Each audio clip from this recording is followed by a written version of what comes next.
Okay, here we go. Welcome to the second part of my story of the journey through my own issues with mental health and PTSD.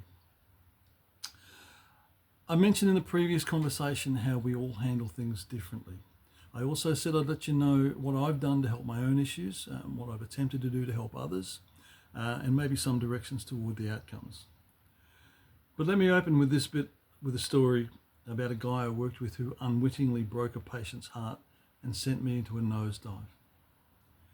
We were transporting a 40-ish male from an outer Melbourne public hospital across the road to a private hospital. He had attended the first clinics after tests and ongoing health issues to be told by specialists that his situation was terminal and he had maybe a couple of months to go. He could no longer walk and spoke through occasional tears.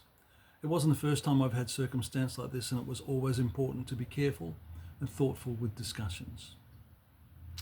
The guy driving the vehicle, though, was one of those I mentioned in the earlier dialogue about cause. The typical Aussie, listening only to impart his own tales, who would always have something worse. So you think that's bad? Let me tell you about the time I blah, blah, blah. He would drive, but he'd always get involved in conversations with the patients if he could, often leaning in from the driver's seat, talking over the top of me, trying to get information and relate his own boring anecdotes. On this journey, all of 10 minutes, while I was giving our passengers space to exchange stories, I asked at some point, "Do you have kids?" Herbert, the driver, not his real name of course, offered, "I've got kids, blah, blah, blah, how old are yours?" The patient told us he had two beautiful daughters, around 9 and 11. Without missing a beat, the driver said, "Well, at least you won't have to go through the terrible teenage years." I stopped the exchange immediately, leant over and quietly asked him to shut the fuck up, which of course was met with indignation and incredulity by the thoughtless assistant whom I had conversed with later at length after we had handed the patient over and I'd had a cigarette, a short walk and some time to calm down. I offer this aside as a way of showing how one situation can affect another, how verbal communication may also lead to increased trauma, not dissimilar to bullying. Now, a comment which often appears under social media posts is, "I don't know why these emergency workers, these AMBOs, are complaining about what they have to see and do. They're trained in this stuff and they chose to do the job and they're paid for it." In response to the second part, yeah, sure, we do choose this career. In my case, I had applied 3 times over an almost 8-year period before finally getting a gig. So proud, so happy, so over the moon about the appointment. On my first attempt, I was told I needed better marks than my education at Oakley Technical School, which only went to year 11, and I didn't do so well there. So I went to night classes at Mackinnon High School on a few occasions in 1979, 80, and struggled through English and maths, and a second attempt got nowhere. Third attempt, boom, I got in. I received a phone call from Liam, the personnel manager at the time. He said, "We'd like to offer you a position as a trainee ambulance officer. We have 2 upcoming intakes. The first is on October 31 this year, 1983. The second in March next year. The first is pretty much full. I'm wondering if you're okay with starting in the next group." I was simply overawed and overwhelmed at the prospect and said, "Yeah, okay, I can do that." I sat at the car yard where I worked, had a cigarette, yelled "fuck yes" to nobody, thought a minute, rang back practically immediately and almost yelled into the phone, "I can't wait that long, can I start in October?" Which brought a laugh from Liam. Leave it with me and we'll see. That was it, I was in. In response to the first bit, they're trained to do this job. Sure. We had high-level first aid training, but very little awareness of societal, psychological, or behavioural guidance. Our group was 24C, the 24th group of the new Certificate of Applied Science bunch, called Bionics by older AMBOs. Nowadays you have to get a degree, but we were at the top of the tree at that stage. We had the best that they could offer, and Victoria's Ambulance Service was considered one of the best in the world. We did a few months at the academy first and then went on the road, expected to learn from our training officers out there. Some were great, some not so. We then went backwards and forwards for the next 3 years, completing our qualifications and adding to our skill base.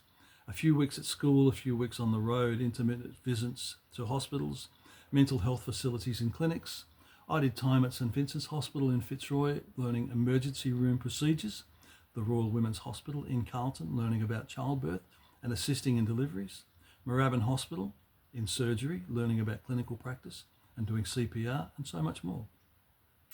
Great clinical experience and great exposure to health issues, patients, hospital staff and the public, but nothing much which prepared us for shock, trauma, scary scenes and confrontations.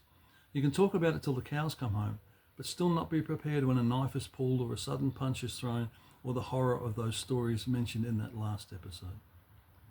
In my own efforts to come to terms with what was happening to me, I first thought of undertaking higher studies for qualifications to deal with not only my personal issues, but also assist other paramedics suffering similar setbacks. It was my suggestion to Ambulance Victoria at the time that they allow me to make shift changes so I could attend lectures at Monash University for the degree in psychology. I had conversation with Lindsay, the personnel manager at my 8.5 year mark, who paid lip service to the idea but wasn't ever forthcoming with assistance to move things around so I could get to the course. I'd been accepted as a mature age student, but a 1.5 years into a part-time degree, I had to move away from study as it was becoming impossible to fit Monash around work and family and life in general. I then resigned from ambulance after over a decade in the job, leaving not long after falling apart in one of the emergency trucks as we rolled out of Dandenong branch. My colleague on the day missed the signals, rabbiting on about trivial rubbish while I just got angrier. Anger can be a major player in some with PTSD. I was driving that day. We got an emergency job. He was whining. I asked him a couple of times to drop it. He arced up. I warned him. He wasn't listening. I slammed on the brake, almost tossing him into the dashboard, turned off the car in the middle of the road, got out and walked back to the branch, sat down and cried. I was met up with by other AMBOs and MICA officers came down to assist me, but I fell apart at the seams. Prior to joining the ambulance sector of Victoria's emergency services, I spent most of the previous 10 years in sales. I had already attended short courses in body language and in active listening, skills which proved invaluable initially in sales, with knowledge of open and closed questions, when to speak, when to shut up. These skills particularly useful in people's homes and at scenes of trauma. I used active listening to my advantage, trying to hold on to reality while attempting to understand other folks' issues. What's active listening? Active listening is a vital communication skill which includes fully connecting with the speaker to understand their message, encouraging deeper links and easing misunderstandings. Active listening goes beyond merely hearing words. It involves fully concentrating, insight, response, and remembering what is being said. That's not me, that's a motorbike going down the street. I use my active listening skills daily, although apparently not, according to my wife. Body language is a critical form of non-verbal interaction that includes physical behaviours, gestures, facial expressions, and posture to transmit emotions and intentions. Body language are those signals that we use to converse, which can include facial expressions, body posture, gestures, eye movement, touch, and the use of space. It plays a significant role in interpersonal communication, often conveying more information than verbal communication alone. In fact, studies suggest that body language may account for as much as 80% of all communication. My knowledge of body language was also often helpful in the ambulance setting, but as I progressed on this terrible PTSD journey, I found myself less able to read signs. It's become overused, the PTSD tag, with some listeners rolling their eyes when it's mentioned. It is also misused. One guy explained to me how he had issues because these people were having a conversation. He overheard it and now tells people he has PTSD as a result of a discussion. And no. I began my journey into helping others and attempting to overcome my demons by contacting Lifeline, working with them, then for them, and then helping to put together the Throw Us a Lifeline concert at Melbourne Town Hall, featuring the late great Archie Roach, Jane Clifton, Rod Quantock, Elliot Goblet, Jimmy Hocking and more. I felt good for a while, but then my mind told me that I'd let them down. I quietly donated my fee back to the organisation and backed away. Before joining ambulance and for all these years after, music played a large part in my life. It was obviously helpful in some of the healing. I ran what became one of Australia's longest running musicians' open stages, almost every Wednesday for almost 20 years. It got other musicians playing, meeting up, forming bands, helping each other. It made me feel good. I also put my energy into the artistic director role for the Frankston Guitar Festival, which brought thousands to our beautiful part of the planet. But I was never good at organising anything and struggled with the finished task. Others seemed to be able to make or take on the roles and make them work. I took on roles, talked them up, got them going, promoted the hell out of them for a while. Then someone would throw up an issue, or my old brain would kick in with, you can't do this. And as my buddy Keith would say, you're good at starting, but you're not good at finishing things. Nothing made me feel whole. Further counselling, another failed marriage, more medication, more drinking, spiralling out of control. During all of this, I continued drifting in and out of pseudo-ambulance work by maintaining employment in the non-emergency sector.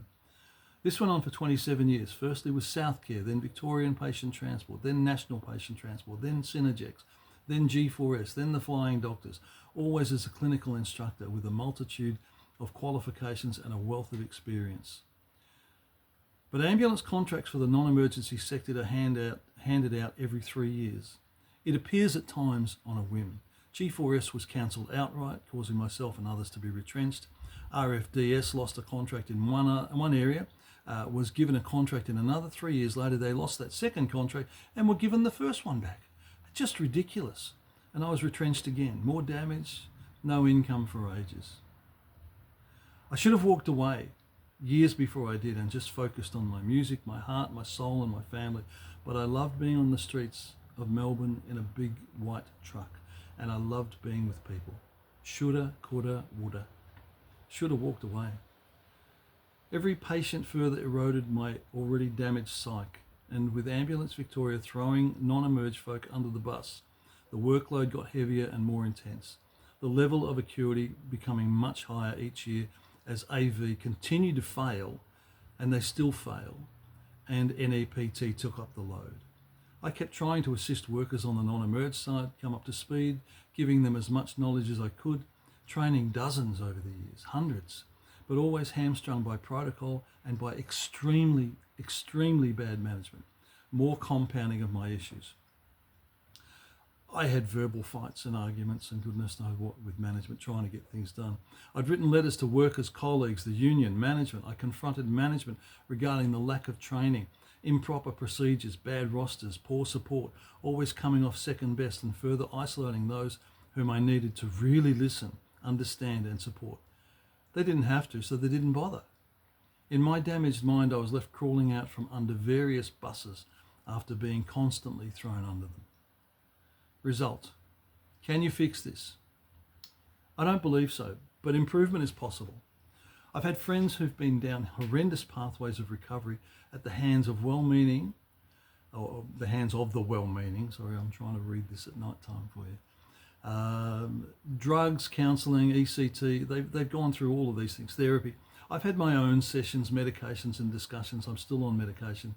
It's still there though, just out of reach, waking you at night, the triggers, the horrors we've experienced, the tears we've cried, the broken hearts and decayed families, the affairs and the not good enough. But we can deal with it in different ways.